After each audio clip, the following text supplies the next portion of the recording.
Hello, I'm going to show you how to make this beautiful snowflake. I'm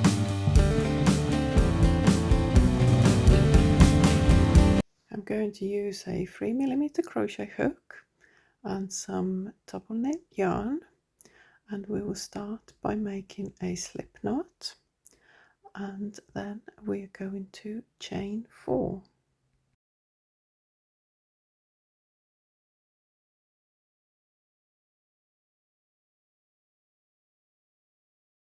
Once you made your chain 4, slip stitch into that very first chain you made, and we're going to now work into this tiny little circle we created. If you find it easier, you can put a stitch marker in the middle of that circle. So let's chain 3, which will count as our first double crochet stitch, and now we're going to make a double crochet inside the center of this circle. So yarn over, go in, pull up a loop, yarn over, pull through 2, yarn over, pull through 2, and this little circle in the middle will get bigger as you work your stitches into it. Chain 1, and let's make another double crochet into that circle, and then another double crochet into the same circle. So yarn over, go in, pull up a loop, yarn over, pull through 2, yarn over, pull through 2, and then we're going to chain 1 again. So what we're doing is making 2 double crochet stitches followed by chain 1. So here we go, 2 double crochet stitches and then another chain 1, and then followed by 2 double crochet stitches, all into that same little circle of chain 4 we did at the beginning, and then chain 1, and keep going until you have in total of 12 double crochet stitches and you have 6 chain 1 spaces in between. So just count them occasionally to make sure that you have made enough, or if you need to make another couple. You need 12 in total, and don't forget your first chain 3 counts as a double crochet as well. So now I have made my 12 stitches, and I'm going to slip stitch on the top of that very first chain 3 to finish off this round.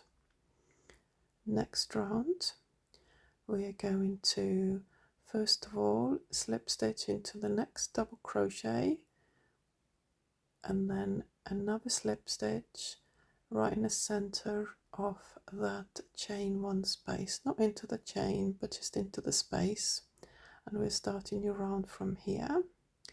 So chain 3 as our double crochet, and then chain 1, and then make another double crochet into that same chain 1 space.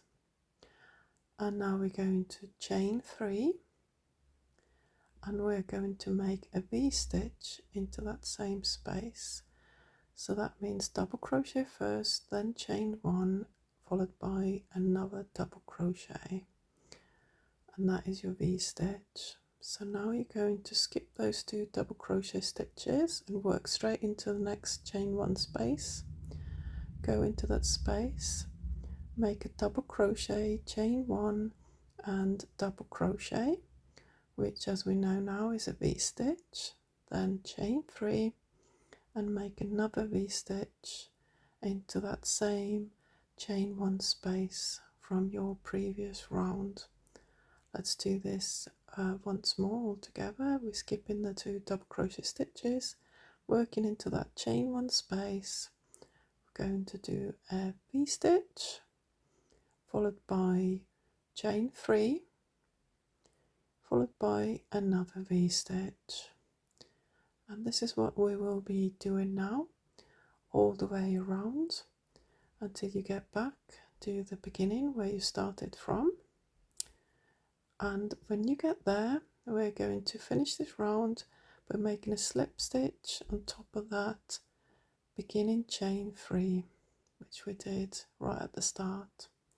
Now slip stitch into that first chain 1 space, make another slip stitch into the next space, which is a chain 3 space, Now chain 3, slip stitch into the same space, chain 5, and then slip stitch into that same chain 3 space again, and we're going to chain 3 one more time and slip stitch into that same chain 3 space again. So you made a little peak for your snowflake. Now skip a double crochet and slip stitch into chain 1 space. Then the next time we're going to slip stitch in between those 2 V stitches. So you're skipping a double crochet and making a slip stitch in between the 2 V stitches, chain 3, and make another slip stitch into that same space. And you have done the first repeat for this round, and then slip stitch into next chain 1 space, slip stitch into chain 3 space, and we're going to chain 3, slip stitch into that same space, then chain 5 and slip stitch into that space yet again. And to finish off this bit, we're going to chain 3 and slip stitch into that chain 3 space. Again, skipping the double crochet, slip stitch into chain 1 space, and then slip stitch in between the 2 V stitches from the previous round, chain 3, and make a slip stitch into that same space. And that's 2 repeats done now. I'm going to show you one more time. So slip stitch into chain 1 space, slip stitch into chain 3 space, then chain 3, slip stitch into that space, chain 5, then slip stitch into that same chain 5 space, then chain 3 again, and slip stitch into the same space. Now next slip stitch will be into the chain 1 space, and then we're working into the space between the 2 V stitches, chain 3, and then slip stitch into that same space. Repeat this all the way around, and then we finish with a slip stitch into the very first slip stitch which we made, just to anchor your work down a little bit. And now you can fasten off and cut your yarn, and all you've got left to do now is get your yarn needle and just hide away these tiny little ends, and your snowflake is finished. I would highly recommend that you block your snowflake when you're finished. You can just do it with water and leave it to dry for 24 hours, and you can glue it onto a Christmas card or hang it on your Christmas tree or use it as a gift tag, and you can make lots in no time at all.